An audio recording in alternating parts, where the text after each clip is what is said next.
pouquinho, dar boas-vindas, né? Dizer que é um momento muito importante para a gente que é professor, também para os alunos que vêm aqui, muitas das vezes é o primeiro trabalho, né, de iniciação científica ou de extensão. Então é um prazer a gente conseguir fazer esse diálogo entre professores, doutorandos, né, e alunos de diversos períodos que vão aqui, também podem falar. E hoje de manhã a gente está com menos trabalho, nós tivemos 14 trabalhos pela manhã. Então foi assim, terminamos meio-dia, 40, para voltar a 1h da tarde. Então a gente vai ter um espaço também para dialogar, que é importante, né? Então os pareceristas, eles têm, que estão analisando os trabalhos, as apresentações, porque os resumos eles já foram avaliados por outros professores, tá? Então vocês têm 2 notas diferentes, de pessoas diferentes, que vai depois ser somada, e 10% dos melhores trabalhos do GC vão lá para a Pró-Reitoria, tanto de pesquisa quanto de extensão, 10% para cada. E depois a gente tem uma premiação, que é a premiação da Guiomar, a gente deu o nome Guiomar, que foi uma professora aqui da casa, e a gente faz uma entrega simbólica para os melhores alunos do IGC, porque a gente fez um esquema de simpósio. Então a gente pode atribuir também, né, esse título para os alunos. Eu acho muito importante para os alunos, eles começam, né, uma carreira aí a partir desses primeiros trabalhos. E a função e a intenção nossa aqui é que esse diálogo crie em vocês a possibilidade de melhora, né? Porque quando a gente faz um primeiro trabalho, a gente não vai acertar tudo, a gente também erra até hoje, né? Nós somos seres humanos, a gente faz erros, às vezes escreve uma coisa que às vezes não está tão interessante, né? Então a gente vai apontar aqui caminhos para que vocês, né, continuem trilhando esse caminho da pesquisa e da extensão, e de uma forma mais consolidada. Infelizmente, no IGC a gente não tem um encontro de geografia, né? E esse é o primeiro encontro que a gente conseguiu fazer nesse formato, reunindo geografia, turismo, cartografia e geologia. Então, a gente fica feliz de poder fazer isso. É um trabalho complexo e complicado. Às vezes, muita gente não entende porque também a gente faz em pouco tempo, porque eu quero explicar isso, porque a gente tem 12 dias para fazer essa organização, porque a gente tem 2 sistemas funcionando, que é PRPQ e extensão, e cada um tem datas diferentes para avaliação e soltam em datas diferentes, e a gente precisa de ficar esperando para saber quantos trabalhos vão ser inscritos nos 2 para a gente fazer o simpósio. Então, por isso a gente às vezes incomoda os professores, né, muito em cima da hora, e às vezes vão também muitos trabalhos para serem avaliados. Eu queria explicar isso também. Por mim, eu daria 2, 3 trabalhos para cada professor avaliar, mas infelizmente o sistema só permite, por exemplo, da pesquisa, que eu coloque 3 grupos, né, de 2 pessoas. Então, dos tantos 50 e tantos trabalhos, eles são divididos só entre esses grupos. Então, ficam muitos trabalhos para serem avaliados. Os professores querem me matar no corredor, mas não é meu problema, é um problema do sistema, eles não deixam a gente colocar mais. Então, assim, eu gostaria até que os professores entrassem em contato com a PRPQ e com a Pró-Reitoria de Extensão, né, que são diferentes, e falassem dessa dificuldade, porque a gente não dá conta, no nosso corrido, dia a dia, de fazer tantas avaliações, né, apesar de só resumos, mas fica puxado para os professores. Então, eu queria agradecer a todos que estão aqui. Agora nós estamos com o menor público, o povo hoje acordou tarde, né, está ficando cheio, esse ano a gente está feliz por isso, mas espero que os alunos cheguem para dialogar com vocês. Então, eu vou passar a palavra para o professor Fábio. Queria agradecer Wagner. Esse é o 7º professor que está aqui, o professor Jardim, 8º. Ontem e hoje eles foram, né, estão passando professores, se eu não me engano, a minha lista está aqui.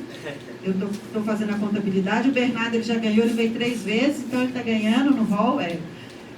E é muito importante também os professores virem e acompanhar os seus alunos, né, e também participarem dessa discussão em assuntos que são de afeição, né, de cada um.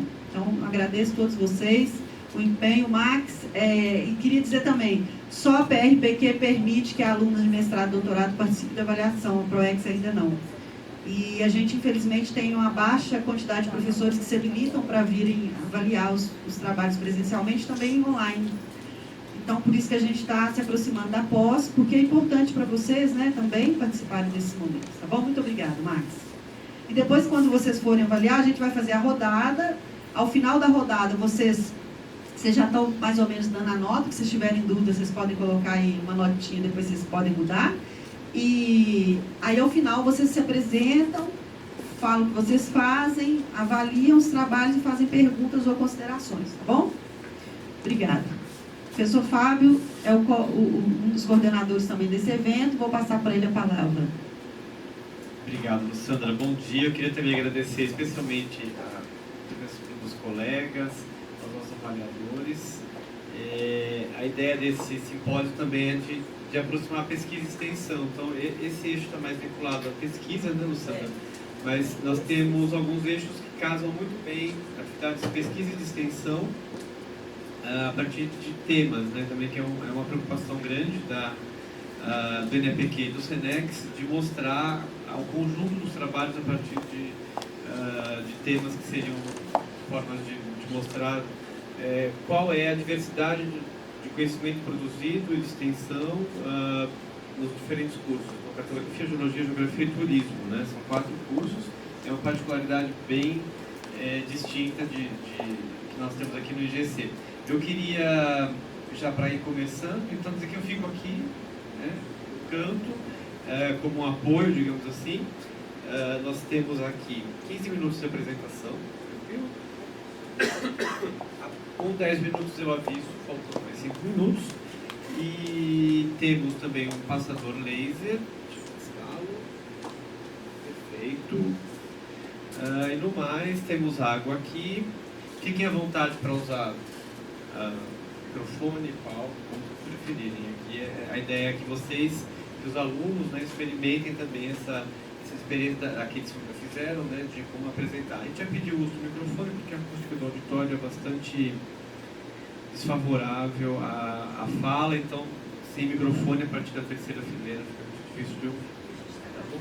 E também a gente está gravando, é verdade. Bom, então a gente pode começar, vou começar pela primeira apresentação. Então nós temos aqui o trabalho da Jaqueline da Consolação Silva. É isso? Então, por favor, Jaqueline.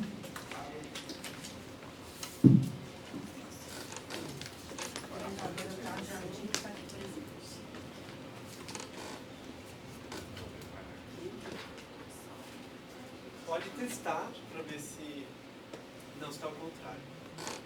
Está ao contrário. Isso, e testa a passagem. Foi?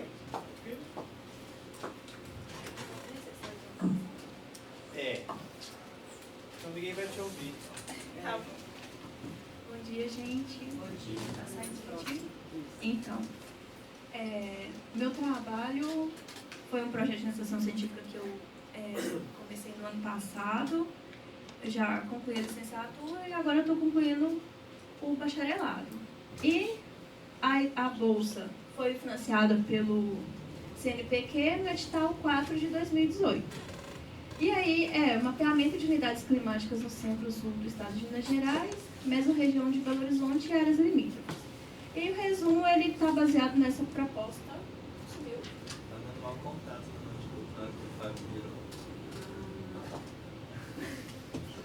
Aqui? Para baixo, na Tá. O título do resumo é Proposta Preliminar de Mapeamento de Unidades Climáticas para Belo Horizonte e Região Central de Minas Gerais. Quem me orientou foi o professor Carlos Jardim. E aí eu gostaria de iniciar falando que é uma proposta preliminar, porque um ano é pouco tempo para desenvolver um trabalho tão denso e com resultados tão precisos, para chegar a resultados tão precisos, então é meio que uma proposta preliminar mesmo, com base em dados de uma pesquisa que já teve início anteriormente, lá em 2017. Então, para começar, a primeira coisa que eu gosto de frisar é a importância da realização de estudos de ordem climatológica. Porque existe um grande vazio de dados, de pesquisas relacionadas a clima. É um tema de extrema relevância. Por quê? Primeiro, o entendimento da dinâmica atmosférica. Desde lá os primórdios da Terra e surgimento da atmosfera, que é um fator essencial para a manutenção da vida no planeta.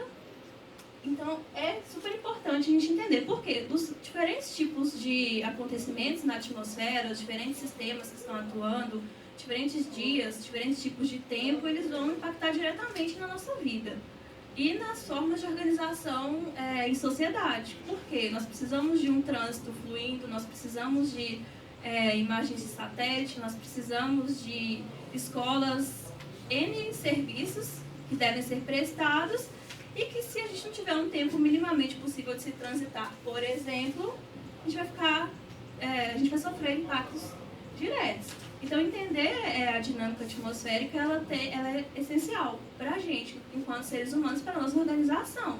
Até para enfrentar melhor os diferentes acontecimentos. Chuvas extremas, eventos de calor extremo, frio extremo. Se a gente estiver mais preparado para isso, souber como reconhecer e conviver com esses diferentes fenômenos, eu acredito que seja uma forma mais agradável de se até solucionar problemas. E é interessante também entender a interação entre os componentes atmosféricos e os componentes superfície, porque o mesmo sistema atmosférico ele pode atuar, por exemplo, no estado de Minas Gerais todo, mas a repercussão desse sistema em superfície vai ser totalmente diferente. Por quê? Nós temos diferentes tipos de vegetação, uso e cobertura do solo, tem lugar que é totalmente impermeabilizado, tem lugar que é cheio de vegetação, tem mais ou menos presença de pessoas, então entender como que esses componentes atmosféricos eles atuam juntamente com a superfície também é interessante.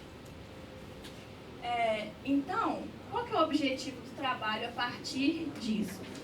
É apresentar uma proposta de compartimentação do clima para a região de BH e áreas limítrofes com base em dados espacializados de temperatura e precipitação. Isso para o intervalo temporal de julho e novembro de 2017, que foi uma pesquisa que ela teve início em 2017, foi base para o meu TCC também. E aí a ideia é continuar fazendo uso desses dados e ampliar cada vez mais esse intervalo temporal para dar mais embasamento para a pesquisa também. Por quê? Poxa, você vai apresentar uma ideia de compartimentação do clima com base em somente 2 meses? É uma proposta preliminar. A ideia é a expansão desse intervalo temporal aí para que a pesquisa fique cada vez mais sólida. Então, espero que dê tudo certo. E outra coisa que é interessante falar também é que a ideia de compartimentação em unidades para Belo Horizonte e áreas limítrofes. Por quê? A base de dados de clima que a gente tem, os dados mais consolidados partem das estações meteorológicas. E a distribuição dessas estações meteorológicas no estado de Minas tem uma grande quantidade de estações, mas existem alguns vazios. Então, a ideia da pesquisa foi envolver BH nos sentidos norte, sul, leste e oeste. Para quê? Para que a gente conseguisse, que foi uma das metodologias do trabalho, interpolar os dados para tentar chegar na proposta de compartimentação. Por isso, o foco é Belo Horizonte, mas foi necessário o uso de outras estações e outros municípios até para fins de comparação, né? Porque um dado sozinho, ele fala por si só, mas quando ele é comparado, a gente consegue chegar em resultados mais consolidados. Então, qual foi a metodologia do trabalho? Primeiro passo, obter esses dados que serão trabalhados, no caso, foram os dados de temperatura, umidade e chuva, para o segmento temporal que eu vou analisar. Então, esses dados foram baixados, tratados, né, foram tiradas médias, máximas, mínimas, para deixar esses dados mais fáceis de mexer e para depois jogar esses dados no software que eu usei. Esses dados eles foram obtidos através do site do UNMET. Após isso, foi feita a análise de sequência de imagem de satélite e carta sinótica. As imagens de satélite elas são obtidas no site do INPE e as cartas sinóticas no site da Marinha. Por que é necessário o uso de carta sinótica e imagem de satélite? Para identificar quais são os sistemas atmosféricos que estão atuando naquele momento e como que a participação dele em níveis de superfície, até porque a superfície ela tem variação ao longo aí de todo o recorte espacial de tudo. Após isso, esses elementos eles foram espacializados através de uma ferramenta de interpolação do ArcGIS. Então, eu utilizei os dados de todas as estações, que foram 6 estações meteorológicas, envolvendo BH, e esses dados foram interpolados para ver se eles criariam um padrão ou não de distribuição espacial, para então fazer a proposta de compartimentação. E por fim foi a elaboração desse mapa de unidades que, na verdade, foi por cima mesmo da interpolação para tentar identificar, houve algum padrão de distribuição desses elementos do clima? Como é que foi? Qual que é a função do relevo, da topografia, na dispersão desses elementos do clima? Como é que foi isso? E aí, para chegar no mapa final. Aqui eu repeti os mapas, perdão. Essa foi a espacialização dos valores de temperatura. Por quê? Os meses trabalhados foram julho e novembro, certo? Para o mês de julho, o que foi atípico? Foram os valores de temperatura que ficaram abaixo de médias históricas. Como é que eu fiz essa comparação? Através de um documento que chama Normais Climatológicas. Esse documento ele tem valores referência para todos os meses em N estações meteorológicas no Brasil todo. E aí eu peguei as estações que eu fiz uso, algumas tinham os valores de referência lá, outras não. Mas as que tinham, eu fiz essa comparação, então, para o mês de julho, foi um mês atípico, porque ele ficou abaixo de médias históricas, através dessa comparação. E para novembro foi a variação de precipitação. Por que não fiz precipitação em julho? Porque praticamente não choveu, foram valores insignificantes. E para novembro, as altas temperaturas já são uma coisa recorrente. Então, não seria nada fora do normal encontrar altas temperaturas em novembro, a não ser que eu pegasse média de 18 graus em novembro, por exemplo, que já está aí caminhando para o verão. Aí sim faria sentido eu pegar esses valores e colocar aqui, até para fins de comparação mesmo, ver o que está acontecendo na atmosfera para a temperatura ficar desse jeito.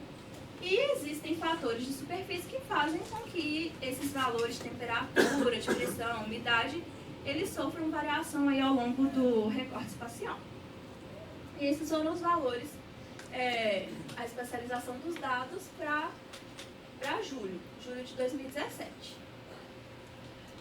Aí aqui é a espacialização de precipitação aqui e umidade relativa do ar aqui. A precipitação em novembro, por que o mês de novembro foi escolhido? Porque a quantidade de chuva foi expressiva também, não ficou acima ou abaixo de valores históricos, mas ficou bem próximo de médias históricas, que é um valor considerado alto. Então, por isso foi escolhido a precipitação e aqui a umidade relativa para fins de comparação mesmo, porque a gente sabe que eles estão diretamente relacionados, a precipitação e a umidade relativa.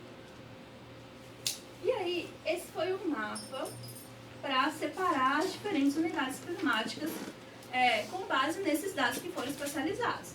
Então, nós temos o quê? 4 unidades. A primeira delas, aqui, a unidade 1, que é no Vale do Paraopeba e Velhas. A unidade 2, aqui, Serras do Quadrilátero e Espinhaço. A unidade 3, aqui, que é na Bacia do Doce. Por que essa unidade está tão grande? Gente, tem um vazio aqui, ó. Essa estação número 1 aqui é Belo Horizonte. Essa aqui é Timóteo. Não existe estação meteorológica nesse recorte espacial. Então, não tem o dado oficial ali para poder pegar e fazer um recorte ou mais bonitinho, ou que envolva BH melhor, ou que tenha uma grande diferença no relevo. A gente sabe que aqui tem a Bacia do Doce, então ela sofre mais influência da região leste do Brasil, mesmo que não seja tão expressiva quanto, por exemplo, em regiões litorâneas, mas existe essa influência. Então, não existe uma estação nesse espaço aqui, nesse grande espaço. Então, a que eu tive para embasar o meu estudo e envolver BH no sentido leste foi a estação meteorológica de Timóteo. Por isso, essa região aqui, então, essa unidade tão grandona aqui. E aí, o que essas unidades representam? A unidade 1, que é aqui. Unidade 1, que é nas estações meteorológicas de Florestal e Sete Lagoas. Forte influência da condição topográfica deprimida com amplitudes térmicas elevadas. Então, nessa região aqui deprimida, o que acontece? Da mesma forma que a circulação durante o dia, o ar ele fica relativamente confinado por causa da condição topográfica, o que favorece o aquecimento, durante a noite, essa mesma condição topográfica deprimida vai favorecer a drenagem do ar, que vai vai ocorrer o resfriamento mais rápido. A unidade 3, ela tem maior influência da alta subtropical do Atlântico Sul e influência do oceano, através da advecção do ar vindo do Oceano Atlântico. Igual eu falei, gente, não é a mesma influência de uma cidade litorânea, por exemplo, mas em relação às outras unidades, existe sim uma influência, tá? Que é essa unidade aqui, ó, que é a da estação de Timóteo. As unidades 1, 2 e 4, aqui, 1, 2 e 4, elas têm maior influência da continentalidade, isso me voltou. Elas têm maior influência da continentalidade e tem a questão da presença de barreiras orográficas que vão ocasionar diferenças no comportamento dos elementos do clima aí na superfície. Por exemplo, a diminuição da temperatura conforme aumenta a altitude. Mas existe uma diferença entre diminuir a temperatura em um lado de uma vertente úmida e um lado de uma vertente que é seca. Então, a diminuição dessa temperatura vai ocorrer em níveis diferentes. E a unidade 4, em particular, ela tem um pouco mais que a unidade da Estação Meteorológica de Ouro Branco, ela tem um pouco mais de influência da circulação regional da atmosfera, porque ela é uma área bem mais alta que as outras. E, por fim, primeiro, para fazer essa delimitação, preciso conhecer o meio que está inserido, porque, igual eu falei várias vezes aqui, as diferentes condições de superfície vão influenciar nas variações dos elementos do clima, chuva, temperatura, umidade, pressão. Essa multiplicidade de fatores produzidos, tanto no meio natural ou para a organização espacial das atividades humanas, ela vai influenciar e vai mostrar a identificação acerca do quê? Desses impactos positivos ou negativos que vai ter, por exemplo, uma chuva intensa, um episódio de calor extremo, de frio extremo. Eu falo isso não só para a questão, por exemplo, de mortes humanas, por exemplo, alagamento da vilaria, mas para a questão também de organização, agricultura, prestação de serviços e outras atividades aí humanas. E da mesma forma que esses episódios extremos eles causam impactos negativos, eles podem sim causar impactos positivos desde que você receba aquilo da maneira correta. Então você pode fazer uso, por exemplo, de um episódio extremo de chuva para fazer um depósito de água, por exemplo. Então depende da maneira como você vai conviver com aquela diferente condição climática, meteorológica de onde você está inserido. E aí esses mesmos efeitos eles podem ser aproveitados e vão reforçar o desenvolvimento da sociedade de N maneiras, eu acabei de citar. E algumas das referências, e é isso.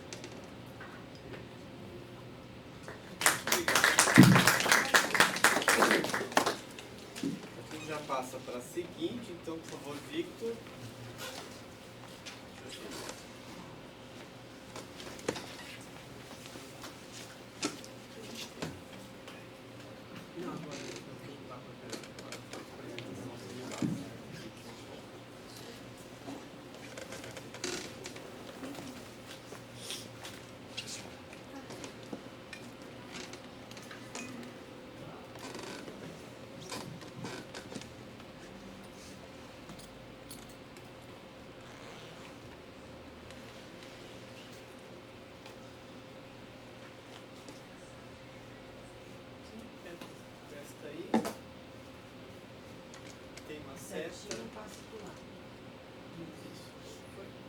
Bom dia, meu nome é...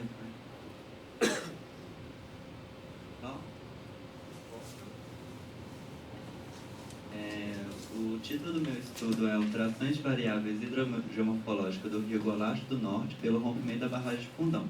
Esse estudo propõe mensurar as alterações na forma do canal após a chegada desse aporte de rejeito nele. E o orientador é o professor Diego Rodrigues, está no com co-orientadores o Luiz Fernando, o Miguel, que é da Federal de Juiz de Fora, e o professor Antônio Pereira. Eu sou aluno do 6º período de Geografia e participo do grupo Rivos desde o segundo período de 2017, e essa pesquisa começou no segundo semestre de 2018, com um término no início do segundo semestre desse ano. Fazer a contextualização, né? Em 5 de novembro de 2015 houve o rompimento da barragem de Fundão. Esse rejeito percorreu 600 quilômetros, passando por Minas Gerais e Espírito Santo até chegar na foz do oceano, e foram 34 milhões de metros cúbicos de rejeitos lançados no meio ambiente. E esse rejeito ele impacta no canal, né? Ao longo do tempo, o material fino pode influenciar na dinâmica de ajuste de canal. O canal ele vai se adaptar morfologicamente para ele receber esse aporte e otimizar a energia utilizada para percorrer a água, e com os rejeitos eles se alteram morfologicamente para se ajustar a isso e a energia ser melhor otimizada. E a justificativa do uso do Gualacho do Norte, porque foi um dos trechos mais afetados pelo rompimento. Luna Leopold, que é um dos pioneiros desses estudos em geomorfologia, em hidrogeomorfologia, ele propõe alguns parâmetros para a gente mensurar essa alteração morfológica no canal, sendo ela a vazão, a profundidade do canal, a largura do canal e a velocidade de fluxo. Como eu havia dito, os canais fluviais buscam otimizar a energia empregada no escoamento de água e sedimentos, e a organização do canal depende do fluxo. Ele não depende só da carga sedimentar para ele se alterar morfologicamente para se adaptar, mas também como o substrato, se é rochoso ou não, se a natureza do carga sedimentar, se ela está solúvel, se ela está em suspensão, e a quantidade de material transportado. Então, o objetivo desse estudo é avaliar as mudanças dos padrões de ajuste do canal após o rompimento e mensurar o quanto esse canal ele foi morfologicamente na forma dele alterado. Avaliar a dinâmica de ajuste antes e depois do evento. Então, a gente temporalizou antes do evento, do rompimento, para meios de comparação, né? E a hipótese desse trabalho é que após o rompimento houve alterações significativas na dinâmica de ajuste do canal afetado. Eu vou começar a metodologia, eu vou para o próximo slide, mas eu vou voltar porque eu acho que vai ficar mais fácil de entender. Para a gente fazer a mensuração desse ajuste de canal, a gente usou 2 estações fluviométricas que a Agência Nacional de Água disponibiliza no site. E nesses dados tem as informações de vazão, profundidade de canal, largura do canal e velocidade do fluxo. E a gente fez uma temporalização. A gente pegou dados de 2000 a 2015, antes do rompimento do canal, e antes do rompimento da barragem, e após 2016 e 2018. E a gente usou as análises de dados através dos elementos de geometria hidráulica proposto por Luna Leopold. A gente selecionou várias estações, mas a gente selecionou 2 para esse estudo, que foi uma estação no trecho afetado e uma estação no Rio do Carmo. O Rio do Carmo ele não foi diretamente afetado, mas a gente usou ele como controle a termos de comparação, por ter uma morfologia muito semelhante ao trecho afetado. Aqui em bege está a mina do Fundão, e aqui o trecho todo que percorreu, né, até a foz. E essas são as localizações das estações que selecionamos. E aqui em vermelho, a bacia, o recorte da bacia do Rio Doce. Então, os resultados que encontramos a partir das análises estatísticas desses dados que coletamos das estações foram: no próximo slide vai ter um gráfico, eu já vou passar para ele, mas a gente encontrou que houve alterações de equilíbrio na dinâmica de ajuste do canal do Rio do Gualacho do Norte após o acréscimo de cargas de sedimentos. Eu vou falar os elementos desse slide e já leio ele com vocês. O Rio Gualacho do Norte gerou 3 gráficos a partir da análise desses dados por estatística, né? A largura por vazão, profundidade por vazão e velocidade por vazão. O laranja ele corresponde após o rompimento. E o azul corresponde antes do rompimento. A justificativa de ter mais dados antes do rompimento é que a gente escolheu dados de 10 anos, né? De 15 anos, de 2000 a 2015, e o de 2015 a 2018, que tem menos dados, né? Que é mensalmente, que ele disponibiliza esses dados. Como vocês podem ver, o canal ficou mais estreito, aqui no laranja, e o aumento do fluxo aumentou, se justifica por causa que o rio ele tem essa dinâmica de aportar o que está passando no canal, e como ele ficou mais estreito, consequentemente aumentou o fluxo desse trecho também. Aqui a legenda, eu cortei a legenda dos gráficos para não ficar repetido e coloquei ele aqui. Esses 3 gráficos são do Rio do Carmo, que foi usado como comparação, que não foi afetado. Como vocês podem ver, ele não apresentou grandes modificações, o que justifica que não foi uma alteração natural, foi uma alteração, por exemplo, não teve influência por níveis pluviométricos, foi simplesmente o rejeito mesmo. Essa foto é de Paracatu de Baixo, e essa aqui é uma igreja histórica, e esse é o nível da lama onde ela chegou nesse distrito. Essa é uma igreja histórica que estava reformando, não sei como que está agora. E os resultados, eles mostram alterações geradas pelo aporte de sedimentos, né, como eu havia dito, e o Rio do Carmo ele confirma que as alterações não são de origem naturais nem regionais. E esse estudo ele pode embasar tanto no futuros planejamentos territoriais, no planejamento da bacia e outras pesquisas também. Nas considerações finais, esse estudo ele é importante para a gente ter uma melhor ideia do impacto que esse rejeito causou na morfologia do canal. E também lembrar que esse estudo aborda apenas um dos trechos. A ideia era expandir para outros trechos, mas o tempo não permitiu. Mas expandindo esse trecho, a gente pode ter maior ideia do quanto esse rejeito altera na morfologia do canal. E como esse ambiente morfológico de origem antrópica modifica a morfologia do canal de uma forma tão brusca. Porque esses estudos que eu me embasei, normalmente eles estão mais aplicados em casos naturais, então demora mais anos para a gente perceber uma alteração. O que justifica a gente ter aplicado essa metodologia é que com o rompimento sendo uma forma brusca de alteração, a gente percebeu modificações muito rápidas, em torno de 3 anos. Né? Mais do que nunca, queria fazer os agradecimentos, porque eu sou bolsista, fui bolsista, né, por 1 ano. Então, FAPEMIG, a CNPq e a CAPES, e as referências bibliográficas. E é isso.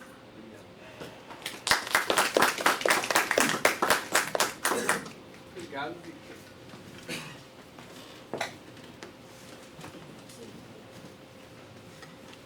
Sequência, nossa terceira apresentação, Guilherme.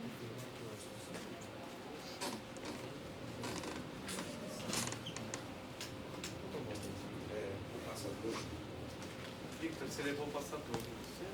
Passador? Ah, desculpa. É do Helder, só pra te avisar. É o dia ele persegue. E a gente esquece as coisas. Exato. Então fique à vontade, por favor. Bom dia, meu nome é Guilherme, eu sou aluno de Engenharia Civil, no meu projeto. O estudo de programa de uso livre, gratuito, né? Na área de geotecnologias com ênfase na topografia e na geodésia. Meu orientador foi o professor Marcelo Nero, aqui do IGC. E com o objetivo tinha a busca da utilização de treinamento e pesquisa em programas de uso livre, né, na área de geodésia e topografia.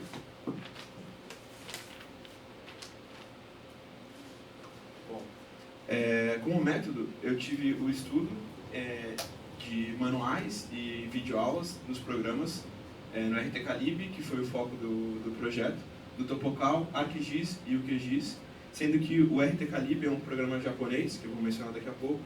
Então, o acesso à informação dele é bem complicado e bem restrito, né? Não tem muita coisa disponível.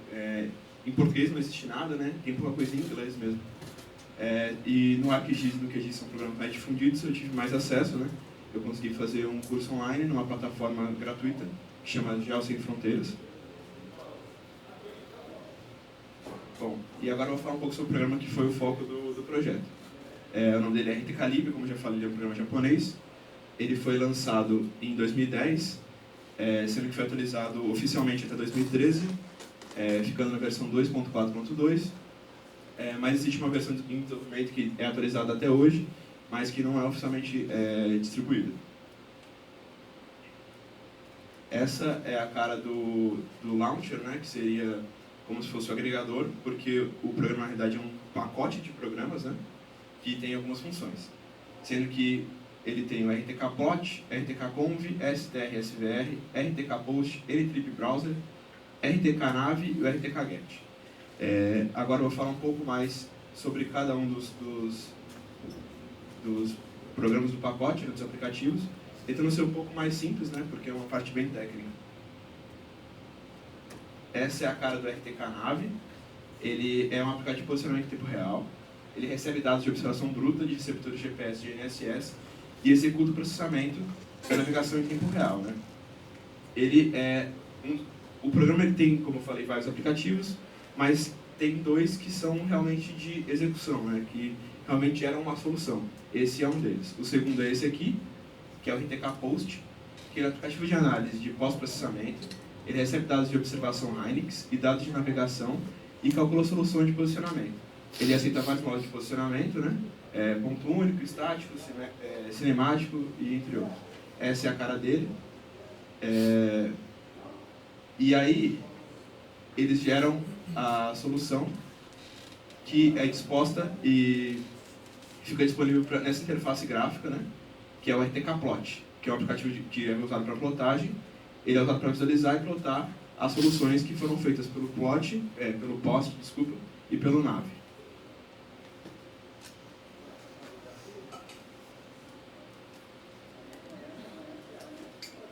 Tá. Esse é o STR-SVR, que é um aplicativo que é como se fosse o server, né? Ele é usado para conectar os receptores com um pacote de programas. Os receptores podem ser hardware, né? Seria físico, sendo o GPS realmente físico, ou então dados, ou até links de comunicação que ele conecta usando a internet. O RTK-Conv, que é o aplicativo para conversão dos dados, ele recebe os dados de receptores de Hynix, de receptores e converte para Hynix OVS e para Hynix Nav. Essa é a cara dele também. Esse é o plot que eu já mencionei. Ele tem o RTK-Get, que é o aplicativo para baixar dados usando só o software e deixa ele bem autônomo, né, na questão que ele consegue executar tudo, desde a parte de conseguir buscar o dado e utilizar e gerar a solução, né. Essa é a cara do aplicativo. E ainda tem o NTrip Browser, que é um navegador para a tabela de NTrip, né, que nada mais é do que a conexão, pegar dados usando a conexão de internet e expor eles em versão de tabela, né. Bom, e para concluir, o projeto ele visava encontrar uma solução gratuita para conseguir fazer processamento, né? E a ideia era colocar no laboratório de topografia para aproximar os alunos da realidade, né? Ele conseguir enxergar mais o que ele está estudando na teoria e ver na prática como é que é feito. Eu acho que é isso.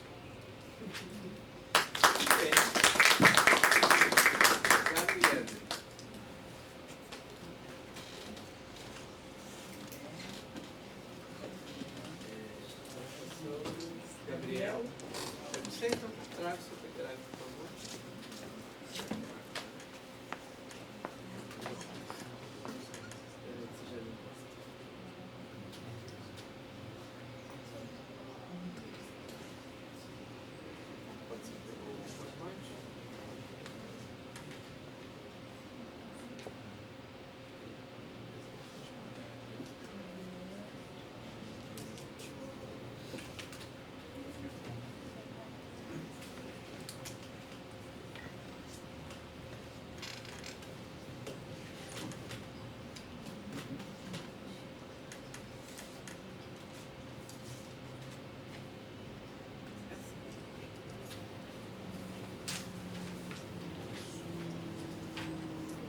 Bom dia a todos, gente.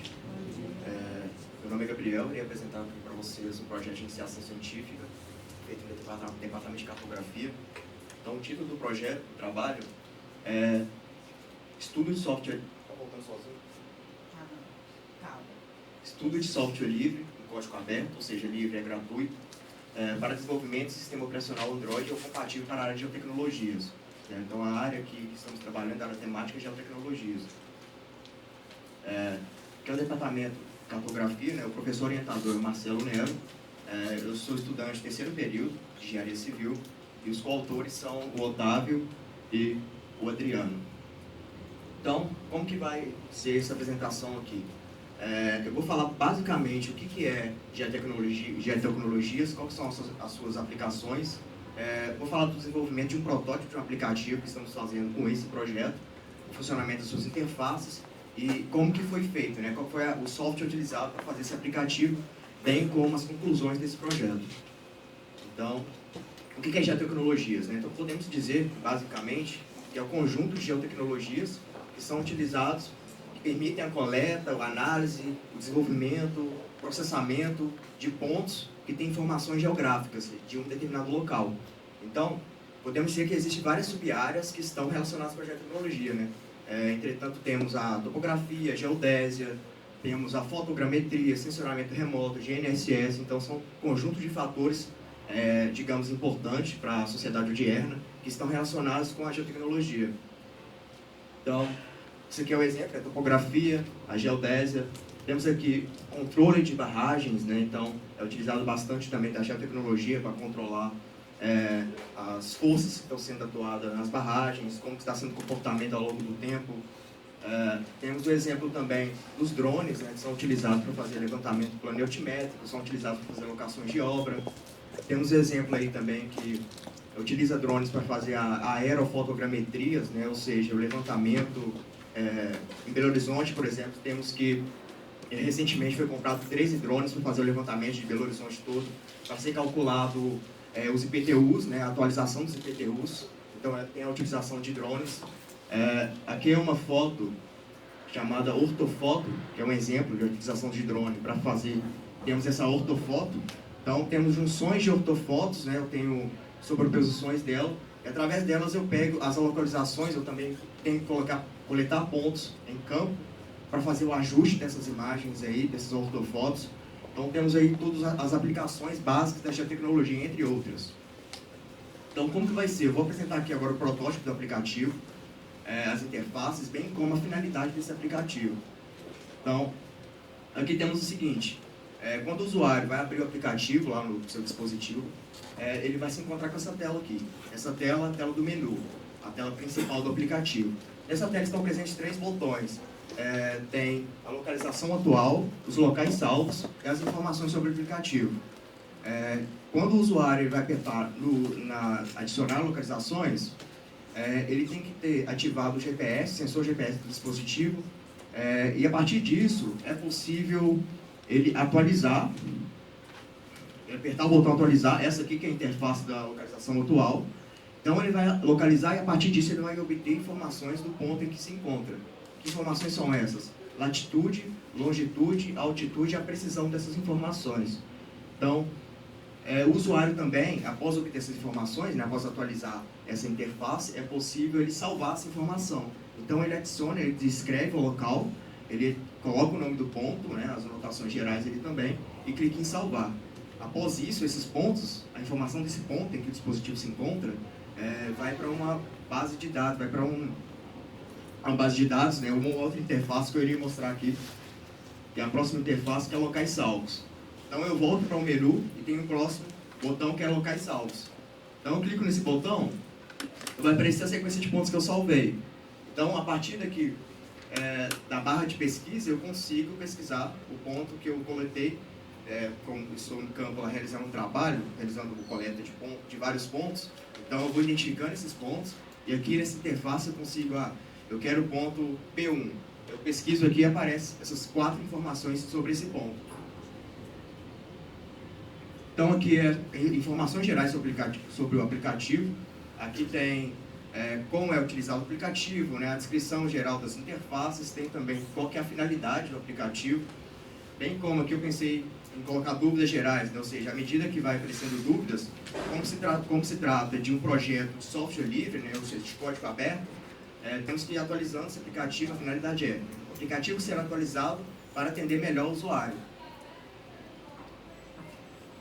Então aqui é a interface dessa descrição, então aqui informações gerais do aplicativo, como utilizar, para a finalidade do aplicativo. Então esse aqui é a tela 4. Esse aqui é o acesso ao aplicativo, né? Ou seja, quem tem QR Code aí no celular consegue acessar esse aplicativo, baixar no telefone, bem como através do link também.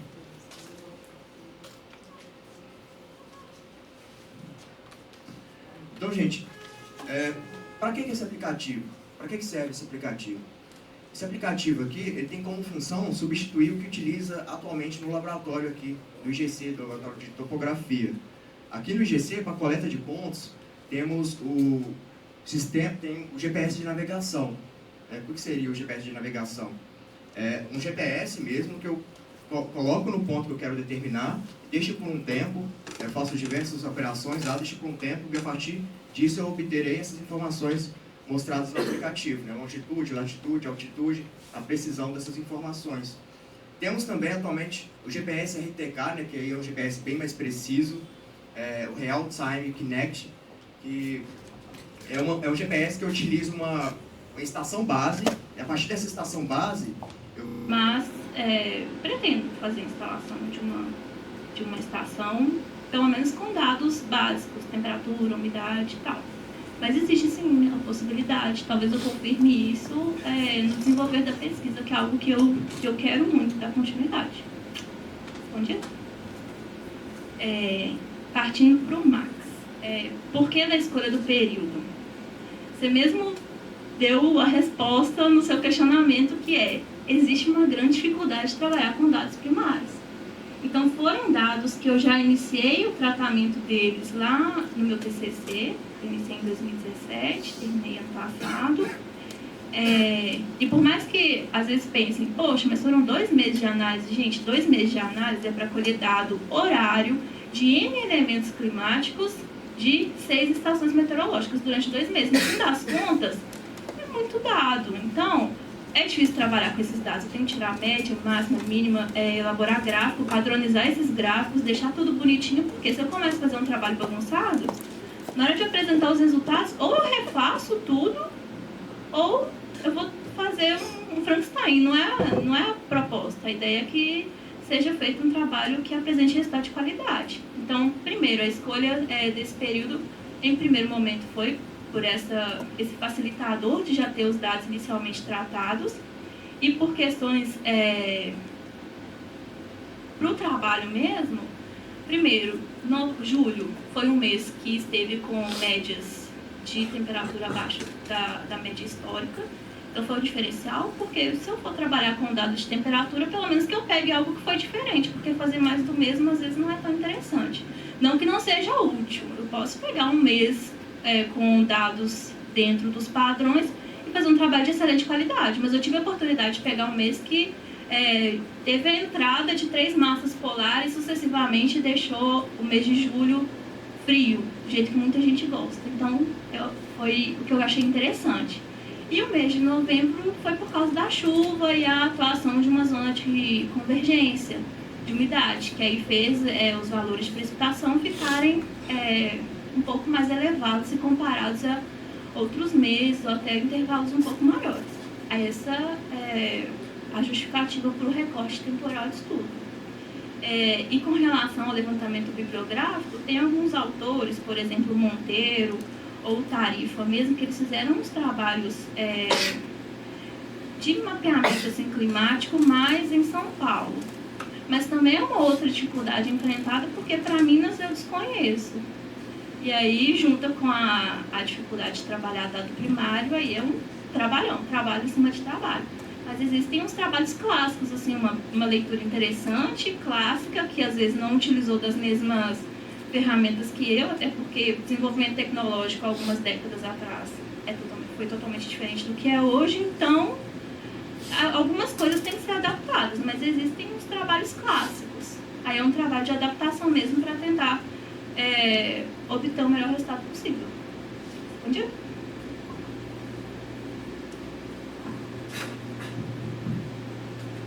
Obrigado pelos apontamentos. Vou começar respondendo o Wagner primeiro. E a base de dados, você perguntou sobre a geometria do canal, né? Ela mudou. A base de dados que a gente usou, ela permitia a gente verificar profundidade, vazão, largura. E o estudo meio que não abordou como ele se movimentou, né? Mas em campo eu pude observar em partes que a erosão estava muito avançada pelo aumento do fluxo da água, que eles já começavam a usar técnicas para desacelerar essa erosão nas margens, para tentar diminuir mesmo a erosão, né? Então imagino eu que sim, teve alterações da geometria e talvez a gente pode elucidar melhor isso por imagem de satélite. Só que a gente acabou não usando imagem de satélite nesse estudo porque por causa da baixa resolução, talvez os dados não trariam uma exatidão nos dados que a gente estava querendo propor para esse estudo. Mas eu acredito sim que mudou. Só que esse estudo não abordou. Mas em campo eu pude observar assim, uma erosão acelerada, um meandramento maior. Acho que sim. Respondi.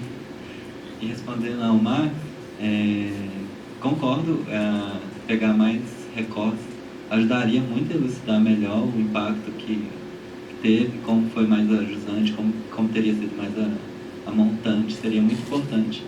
Mas não foi possível por causa do tempo. E eu estava saindo do terceiro período, esse assunto era muito novo para mim. Aí o começo da iniciação foi muita leitura, inclusive até lembro do professor Fábio Soares, que eu peguei um livro emprestado com ele, que tinha acabado de comprar, e nem tinha lido, estava super novo. Fiquei meses com o livro, li mais de uma vez, fiquei até sem graça na hora de entregar. Nossa, eu li o livro. Mas ajudou muito a entender o assunto. E, sim, sobre como impactou, né, as esferas ali perto dos canais, né? E na experiência que eu tive, principalmente em campo, que uma das oportunidades que eu tive de ir em campo em Paracatu de Baixo, por coincidência era um dia que a Vale estava tendo uma ação lá de treinamento de rompimento. Depois eu já tinha rompido, estava lá treinando as pessoas. E as pessoas que resistiram e ficaram, ou que não tiveram suas casas destruídas, estavam lá. Então eu tive oportunidade de conversar com esses moradores. Então, assim, quando o rejeito, a lama chegou em Paracatu de Baixo, acho que umas 2 horas que demorou para chegar, já era noite. Então, as pessoas não tinham treinamento, as pessoas correram para o ponto mais alto, que era um cemitério, estava escuro, as pessoas não estavam vendo a lama, estavam escutando as casas delas sendo levadas pela lama. E o resgate foi de helicóptero, então foi muito traumatizante para essas pessoas. E elas foram realocadas a outros lugares. Elas tinham um sentimento daquele lugar, era uma comunidade muito unida, eles cultivavam as alimentações dele lá, muita agricultura familiar. Então, acho que esse impacto foi muito forte para a de Baixo, que eu tive a oportunidade de conhecer. E é isso. Vou só complementar uma coisa. A gente usou as estações. A gente usou as estações de monitoramento hidrológico da ANA, que estão instaladas há mais de 40, 50 anos. A gente só pegou os dados mais recentes para não ter alguma interferência. Então a gente pegou os dados mais novos. Então, como ela é fixa, não teria como a gente, com essa abordagem, porque eu preciso ter teria que ter um controle histórico para comparar o antes e depois. Então, agora eu posso colocar lá 200 estações, mas como que eu comparo com antes? Então, a estação mais próxima da rede hidrometeorológica, mais próxima da mina, foi o que a gente usou no Gualá do Norte. E a do Carmo, a mais próxima da confluência, para ter uma estação controle para mostrar que a alteração que nós encontramos, muito provavelmente é por causa do sedimento e não por uma questão regional climática. Isso é o famoso óbvio em números que nós escrevemos, que é claro que aquele monte de sedimento no leito ali ia entulhar tudo, mas está documentado agora.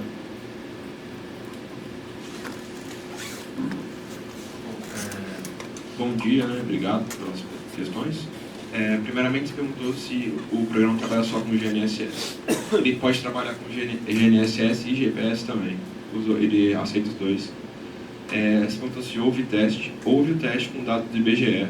Não houve teste com dados coletados com GPS físico, por algumas questões com o aparelho aqui no IGC. E a comparação, você perguntou também sobre a comparação, né? Se ele era eficaz. E sim, ele é muito preciso, ele funciona muito bem. Respondido?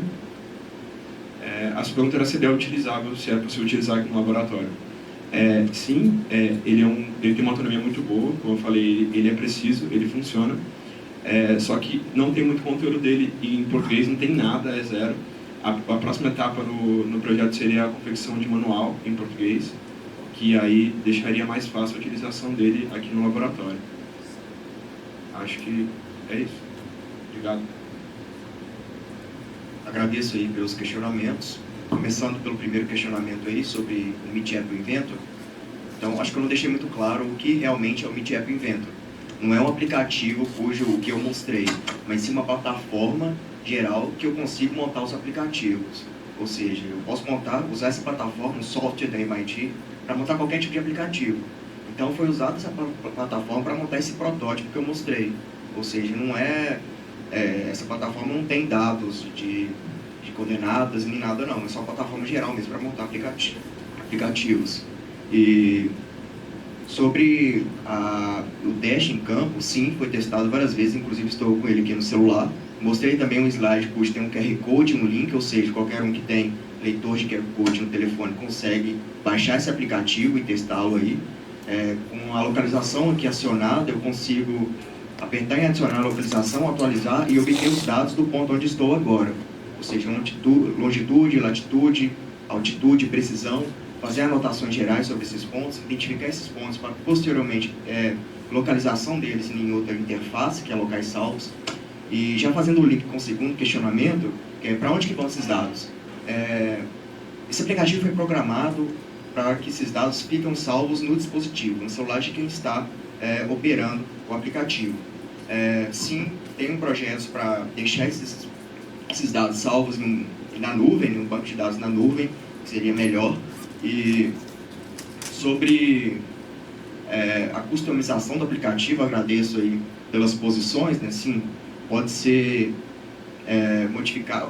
Igual falei, concluí que pode haver ajustes, customizações do aplicativo.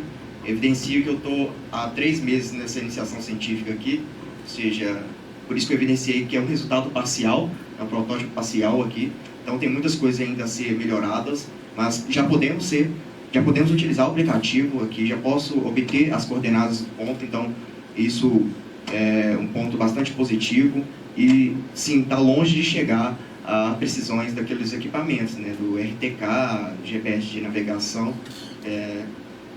isso também justifica os valores deles, mas isso aqui seria mais viável para a aplicação e também aqui dentro do IGC seria de ampla utilização pelos alunos, pesquisadores, professores, enfim, todo mundo está com esse dispositivo celular hoje em dia, então conseguimos utilizar isso aqui de forma fácil. Só uma questão, acho que é importante frisar também, né, o que você falou, mas que é relevante, que é código aberto, né? Código aberto.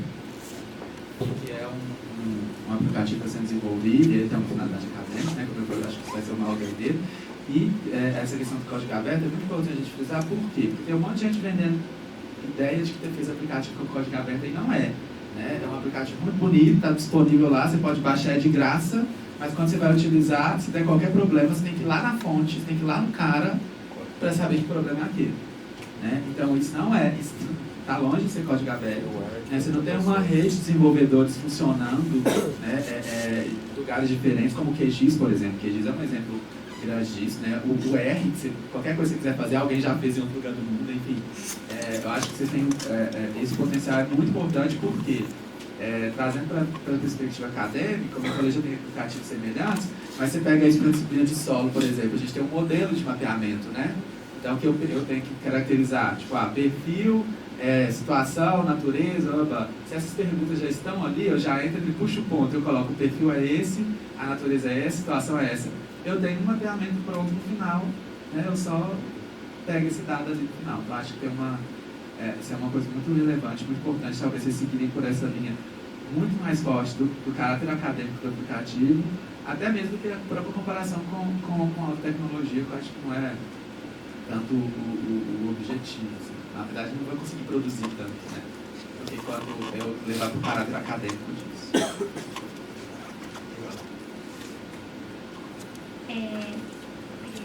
Perguntas, primeiramente.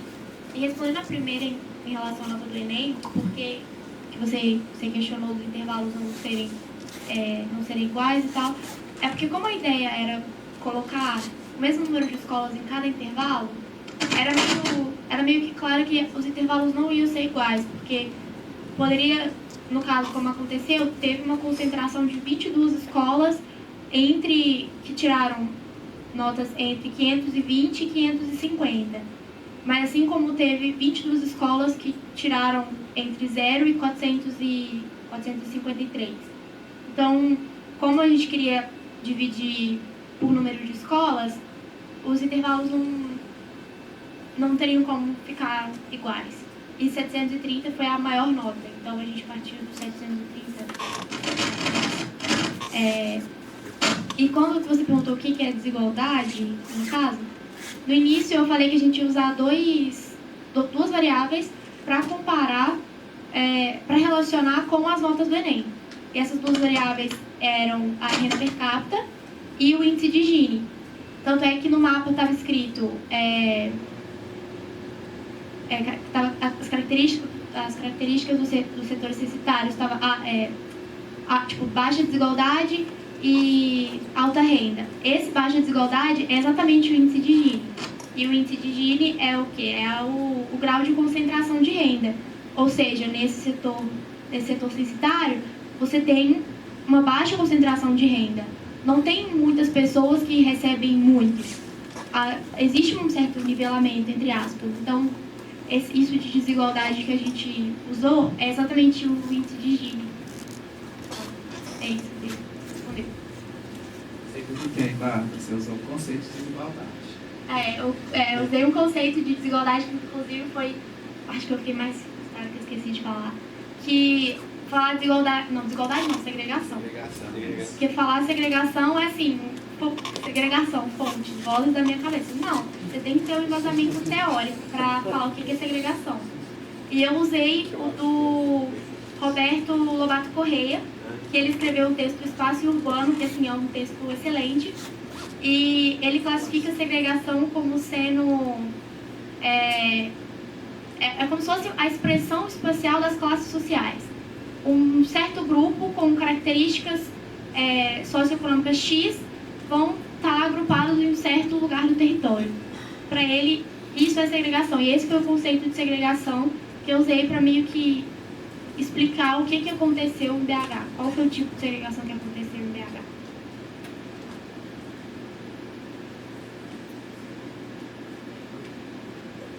Eu quero fazer um apontamento. Quero fazer um apontamento para você em relação aos seus mapas. A gente, quando usa geotecnologia, a gente está acostumado a, na hora de fazer legenda, é a legenda que o computador fica. Se você voltar no seu mapa, você vai ver que o vermelho está na classe mais baixa, de 0 a 454. Né? Mas nós temos uma classe de 551 a 730, que é a maior. Então, a intensidade, que é o valor que você quer dar, é a ordenação, ela está ao contrário. E você induz a sua plateia e quem for ler o seu artigo a fazer uma análise totalmente diferente do que você está construindo no seu texto. Então, quando a gente usa geotecnologia, o ArcGIS, né, que faz tudo, você clica lá e ele faz para você, você tem que observar, fazer uma análise crítica desse mapa. Se o mapa ele corresponde ao que você está pensando. Então, porque ali você usou valor e intensidade, inclusive a gente pode melhorar seu mapa cartograficamente para ele comunicar mais eficazmente a sua pesquisa. Porque muitas vezes o mapa ele é o produto final de uma pesquisa e às vezes a gente não os trata, né, não trata o mapa da forma como ele deveria. Ele fica uma mera ilustração, a foto do Facebook, do Tinder, né, mas não é aquela foto que é a realidade do trabalho ou da profundidade do seu trabalho. Uma outra questão, então tem que tomar cuidado com isso. Você usa dois conceitos numa legenda. Você usa baixa renda e desigualdade. É muito difícil para a gente, quando lê uma legenda que tem dois conceitos, entender o que você está querendo dizer naquele mapa. Então, eu acho que a sugestão que eu digo para vocês é que vocês precisam pensar no tema ou no nome da legenda por ícone, que realmente vai traduzir a informação que está ali. Eu não compreendo aquele mapa que você apresentou. Tá? Então, é para vocês pensarem. Quando a gente coloca alta e baixa, você está dizendo duas coisas diferentes numa mesma ícone da legenda. Isso é muito confuso. Tá? É para você pensar. Como eu sou professora dessa área, eu tenho que colocar vocês para pensarem na cartografia de uma forma crítica. Não é só a gente apertar o botão e sair a legenda, que não tem nada a ver com o que você está colocando, tá bom?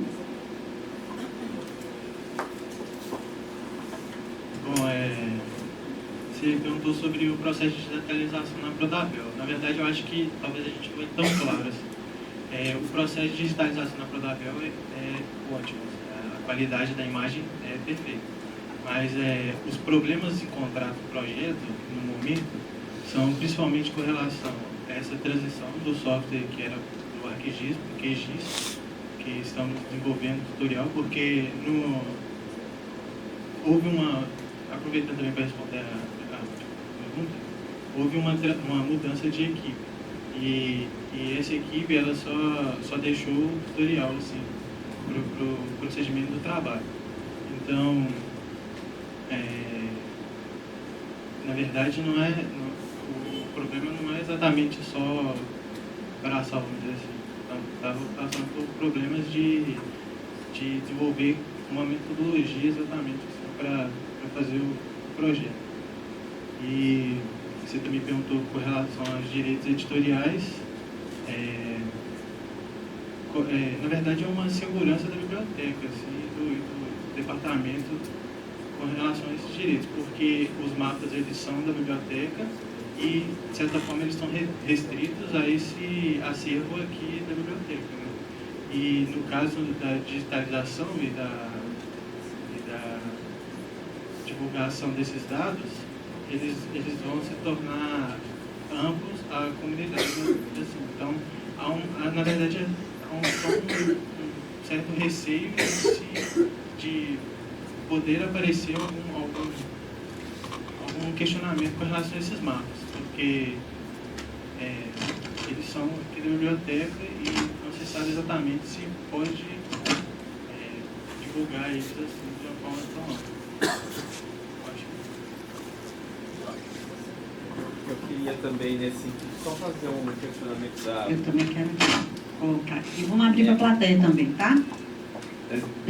Essa questão dos direitos autorais, que de fato é muito importante, né? Porque a gente está, de certa maneira, a universidade ela se tornou um pouco refém no sentido de como a gente não pode, por exemplo, comprar um livro já esgotado, não fornecer coisas que são importantes para a formação dos alunos, para a pesquisa e tudo mais, por conta dos direitos autorais. Então a gente tem esse problema, que é um problema jurídico, evidentemente, a gente está uma instituição pública e tem que zelar por ele, mas a finalidade é acadêmica, então a gente está numa brecha jurídica aí que seria importante ser, de fato, empurrada, né, para que a gente mostre a pertinência de digitalização desse material com finalidade acadêmica, que não é de ganhar dinheiro em cima. Então você não tem, no meu entendimento, ele fez uma tese sobre pirataria, me desculpe falar sobre isso, mas ele estudei pirataria, né?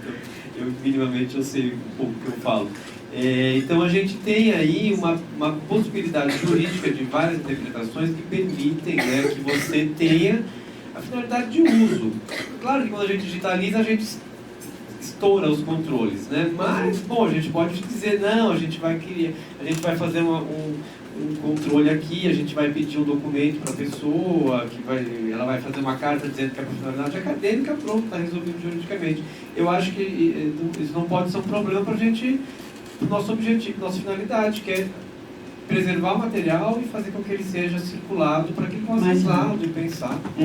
Mas nesse sentido, Fábio, muitos dos mapas que nós temos lá são de fontes que já podem ser consultadas digitalmente em alguns lugares, no caso do IBGE, né? Agora, outros, se for de tese, eu uso alguns mapas de lá, a maior parte, né? Eu acho que a gente não tem problema. Eu acho que eu sugiro um parecerista para falar sobre isso, de alguns dados, mas eu acho que não tem problema. Pelos mapas que eu tenho lá, não sei quais o IBGE vende. O que acontece? O Diego já trabalhou lá também, ele pode falar. Vai depender do tipo de mapa, né? Não, na verdade não é isso. O IBGE deixa ali para ele disponibilizar. Eu não posso chegar lá e disponibilizar uma coisa, entendeu? Mas se você... Tá livre no site do IBGE. Eu não posso pegar meu link e fazer. Entendeu? A questão é um pouco essa, assim, no caso do IBGE. Agora, tem coisa muito velha lá, o USGS lá do quadrilátero ferrífero. Qual que é o tempo de cair no esquecimento? Eu acho que 70 anos? 70 anos, né? Então tá longe. Deve ter dito, tá? Não deu não, porque lá é... Ah, não, é 50, né? Deve ter 50, ainda falta. Mas se bem que tá quase, hein? Eu acho que pode a gente tem que fazer... Talvez tenha coisa que já tenha caído no site fora, e os do USGS mesmo, no quadrilátero ferrífero. Pode ser que já deu tempo, tem que olhar. Agora isso aí tem que pedir um parecer à Procuradoria Jurídica da Universidade para ele poder falar. Faz essa sugestão pro seu porque projeto. assim, isso é muito chato. Eu estou fazendo um livro agora, estou citando lá todo mundo, mas a editora falou, não, você tem que mandar um e-mail para cada dono de figura falando que pode mesmo, senão mesmo eu citando a fonte, você tem que eu não juntar posso, os documentos, mandar. Exatamente, eu tenho que ter um documento falando, ó, eu deixei o Diego usar a minha figura no livro dele. Mesmo citando a fonte. Tá difícil de viver, né? Não é tão simples assim, né? Eu queria fazer algumas considerações, e vou abrir para a plateia também.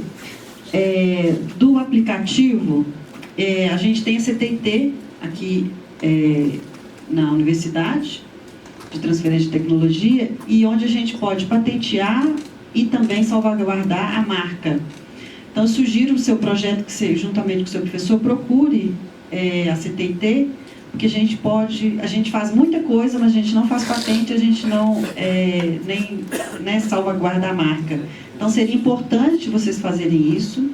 Eu acho que é de suma importância a gente criar aplicativos e deixar vocês nesse mundo mesmo, né, tecnológico de criação, isso é muito importante. Mas pensar também qual que é a diferença do seu aplicativo para os outros, que é um pouco no sentido do que ele disse, né, que existem, que é por isso, na patente, você vai se inscrever no site, eles vão analisar e eles vão te dar a resposta. E eles têm todo um procedimento de pensar se pode ser patente ou não, se pode ser marca ou não. Pode ser uma marca do IGC, um produto para ser utilizado pelos professores. Então, por isso que eu estou dizendo que tem a possibilidade.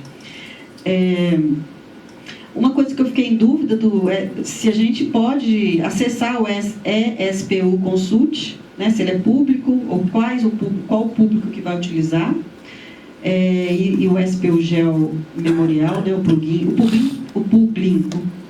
está público ou não? Você pode baixar ele?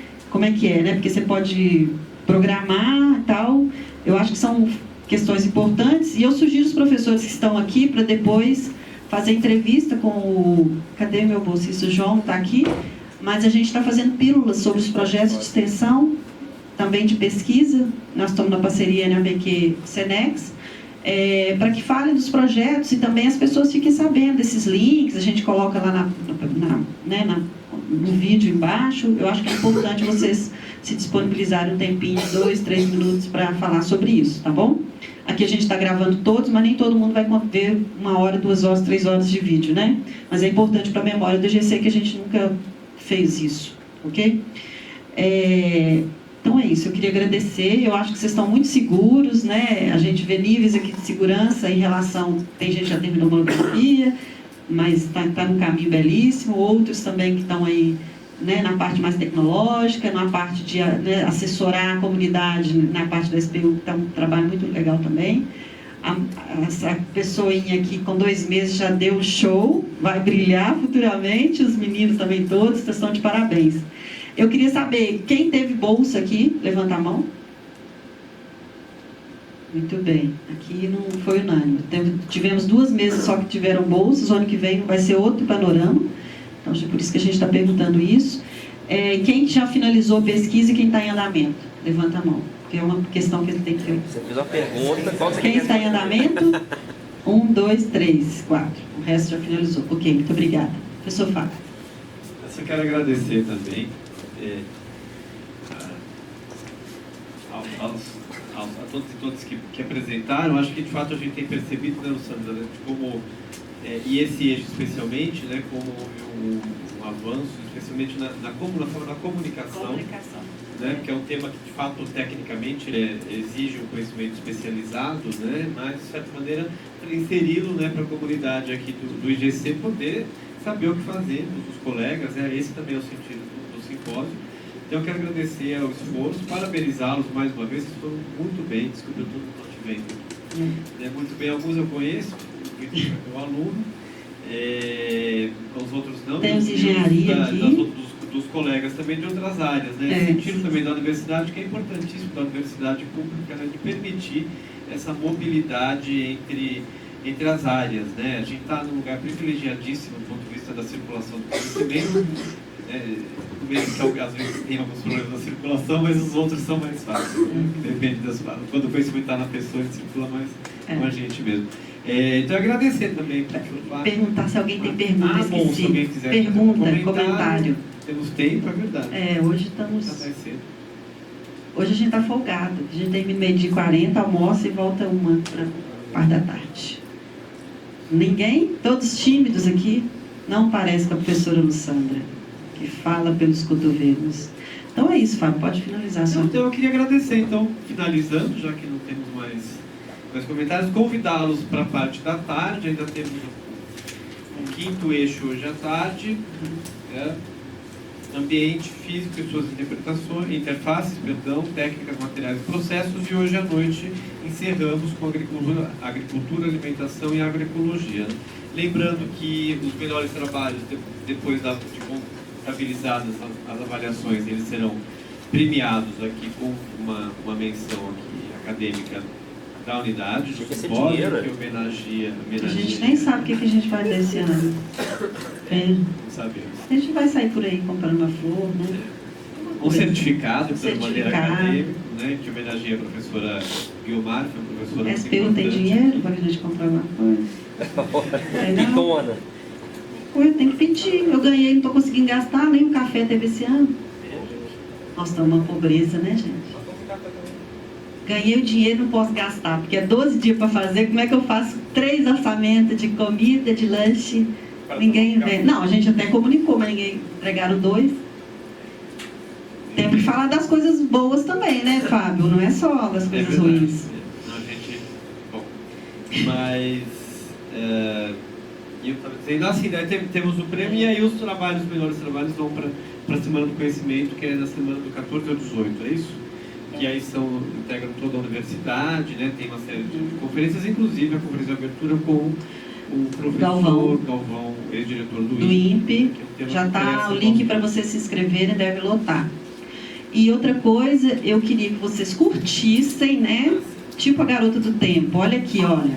Projeto EAD Senex IGC, tá, gente? Por favor, porque foi um projeto de extensão que ontem o João, que é nosso bolsista, que a gente conseguiu editar o via ProEx, lá tem fotos de colegas de ontem já, que a Proreitoria também passou por aqui tirando fotos, e tem as nossas, e lá também estão os vídeos e as pílulas, para vocês verem como é que vocês vão sair depois dos vídeos, tá?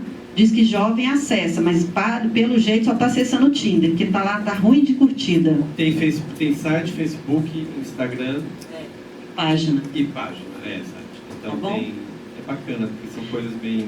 E agora a gente tem os nossos logos, né, que nós lançamos aqui nesse evento, do Senex e NPQ, que nós não tínhamos e nós temos agora. Então a gente está criando todo um layout, uma dinamização aí do nosso centro de extensão e também da pesquisa. O Fábio, ele é o coordenador do NAPQ e eu sou coordenadora do Senex. Gente, muito obrigada, agradeço imensamente. Voltem. Falem com seus colegas para virem. Essa manhã ficou vazia, o resto estava ficando cheio. Nós precisamos de gente aqui, tá? Por favor. Queria falar uma coisa da minha... Eu fui da banca, maravilhosamente apresentou. Que evolution! Você foi para os States e voltou assim, evolution? Parabéns! O Helder orientou ela na monografia e o SPU está dando uma... Eu estou achando que a bolsa é boa. A bolsa deve ser boa lá. Porque eu vou te falar. Ou é o Wagner, orientador? Entendi. A chefe lá está aqui. Eu estou impressionado com a segurança dessa. Tem que ver na monografia, quase chorou. Ela chorou, né? Aí, chorou. Parabéns. É bom a gente ver a evolução dos alunos, né, gente? Isso é muito legal. Parabéns para todos. Obrigada, gente. Obrigado.